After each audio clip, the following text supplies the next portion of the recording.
मैं किसी के बाप से नहीं डरता। बस मेरे समाज के साथ शोषण हो रहा है, अत्याचार हो रहा है, जाति सूचक गालियां दी जा रही हैं, बाबा साहब की प्रतिमाएं तोड़ी जा रही हैं। मैं इस अपमान से आहत हूं। सपना चौधरी ने मेरे समाज को जाति सूचक गालियां दी, मैं इससे आहत हूं और उसके ऊपर केस बंद कर दिया, मैं इससे आहत हूं। Sub inspector Meena, sector 51, Gurgaon महिला थाना, एएसआई कविता, सपना चौधरी का भाई करण, सपना चौधरी की माताजी नीलम, सपना चौधरी का पति यशवीर साहू, सपना चौधरी की बहन सोनी, सपना चौधरी का ड्राइवर अमित पंडित, सपना चौधरी का पड़ोसी सुरेश, ये सब इस शहादत के जिम्मेदार है, क्योंकि इन्होंने सोची समझी प्लानिंग के साथ, सोचे समझे तरीके के साथ इन्होंने मुझे फंसाया है और सपना चौधरी को बचाया है।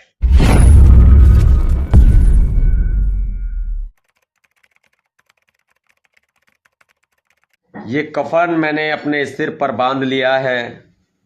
उम्मीद यही करता हूं कि आप मुझे नीले कफन और तिरंगे में विदा करेंगे। मेरे देश के बहुजनों, मेरे इस संदेश को याद रखना कि ये शहादत संसद भवन के सामने राजधानी दिल्ली में मैं अपने लिए नहीं दे रहा, ना ही मैं किसी मुकदमे से डरता हूं। ना जाने कितने मुकदमे मेरे ऊपर लगाए गए और ना जाने कितनी बार मुझे इन्होंने जेल में डालने का प्रयास किया और डाला भी, लेकिन मैं ना झुका, ना डरा, ना बिका।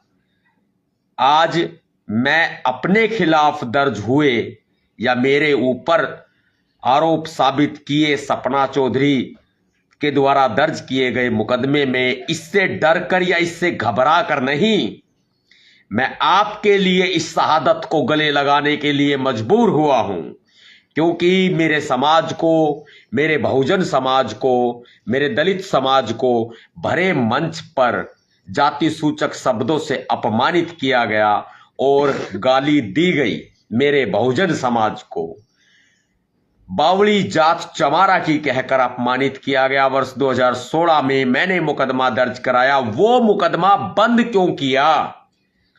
उसको चालू करो, केस चलाओ सपना चौधरी के ऊपर। मेरा ये मानना है कि ये मुकदमा बंद करके, ये केस बंद करके हमारी भावनाओं को, हमारी इज्जत, हमारे मान सम्मान, हमारे आत्म सम्मान को ललकारा है। हमारे इज्जत, हमारे आत्म सम्मान को ललकारा है। मैं ये मानता हूं कि बीजेपी सरकार में शामिल होकर सपना चौधरी जैसे ही बीजेपी, भारतीय जनता पार्टी में शामिल हुई, भारतीय जनता पार्टी की सरकार है, वैसे ही उसके ऊपर से ये मुकदमा खत्म कर दिया गया। आए दिन मेरे बहुजन समाज पर अत्याचार होते हैं, रोजाना अत्याचार होते हैं, महिलाओं का अपमान होता है और जाति सूचक गालियां दी जाती है, जाति सूचक शब्दों से अपमानित किया जाता है, बाबा साहब अंबेडकर जी की प्रतिमाएं तोड़ी जाती हैं, नित नए दिन नई नई घटनाएं आती हैं। ये सम्मान की, ये आत्मसम्मान की लड़ाई जब भीमसेना प्रमुख नवाब सतपाल तंवर ये कदम उठाने के लिए मजबूर हो सकता है, तो आम आदमी का क्या होगा? ये सवाल है सबसे बड़ा बीजेपी सरकार से मेरा। दोपहर 12 बजे, आज 10 फरवरी 2025 सोमवार दोपहर 12 बजे राजधानी दिल्ली संसद भवन पहुंच रहा हूं। मैं तैयार हूं। मैं शहादत को भी गले लगाने से नहीं डरता, ना घबराता। ये सिर्फ आपके सम्मान के लिए, आपके आत्म सम्मान के लिए, ना कि मेरे लिए। मैं किसी के बाप से नहीं डरता। बस मेरे समाज के साथ शोषण हो रहा है, अत्याचार हो रहा है, जाति सूचक गालियां दी जा रही हैं, बाबा साहब की प्रतिमाएं तोड़ी जा रही हैं। मैं इस अपमान से आहत हूं। सपना चौधरी ने मेरे समाज को जाति सूचक गालियां दी, मैं इससे आहत हूं और उसके ऊपर केस बंद कर दिया, मैं इससे आहत हूं।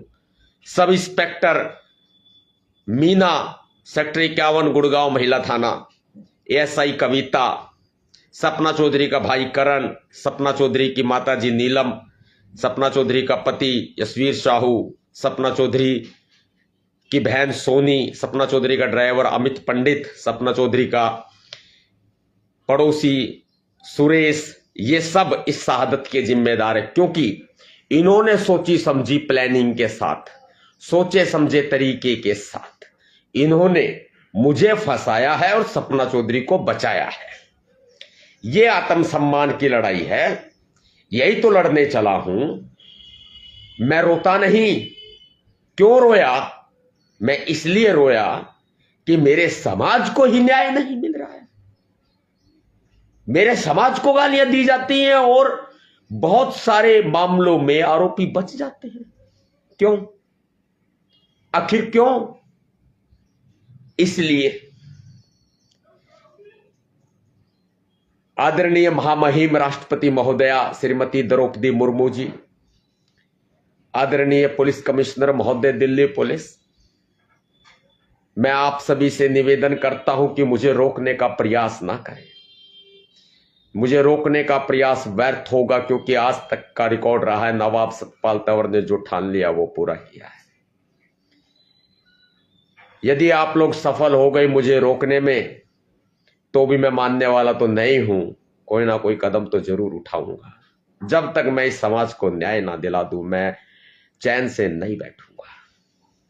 जब तक मैं मेरा समाज सोया है। यदि एक नवाब सतपाल तंवर के शहीद होने से मेरे समाज में, बहुजन समाज में क्रांति आती है, जागरूकता आती है, इस देश में नीली महाक्रांति आती है, तो मैं शहीद होने के लिए तैयार हूं। छोटी छोटी बच्चियों के रेप कर दिए जाते हैं, माताओं बहनों को अपमानित किया जाता है, मेरे समाज को गालियां दी जाती है, मेरे भगवान बाबा साहब अंबेडकर जी की प्रतिमाओं को तोड़ा जाता है। मैं इसलिए रोया। मैं बुज़दिल थोड़ी ना हूं। मैं अपने ऊपर लगे मुकदमों से नहीं डरता। कोई एक मुकदमा नहीं, ना जाने कितने लगा रखे हैं, मैं नहीं डरता भाई। मैं कानून का पालन करता हूं, आदर करता हूं, सम्मान करता हूं, माननीय न्यायपालिका का, माननीय न्यायालय का सम्मान करता हूं, भारत के संविधान को अपनी छाती से लगाकर चलता हूं। लेकिन जो छोटी छोटी बच्चियों के साथ रेप होते हैं ना, महिलाओं के साथ दुर्व्यवहार, यौन शोषण होता है, मैं उससे आहत हूं। जो मेरे दलित समाज के जो गरीब लोग हैं, जो उनको अत्याचार से पीड़ित है,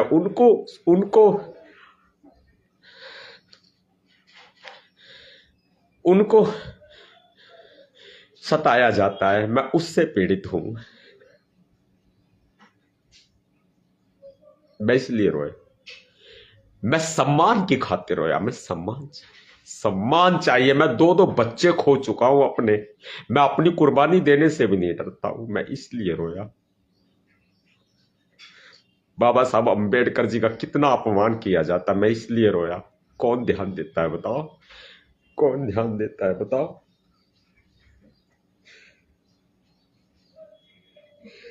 मेरे समाज के लोगों, मुझे माफ कर देना। मैं बुज़दिल नहीं हूं। शहादत को गला लगाने को मजबूर हूं, क्योंकि सरकारें सुन नहीं रही हैं।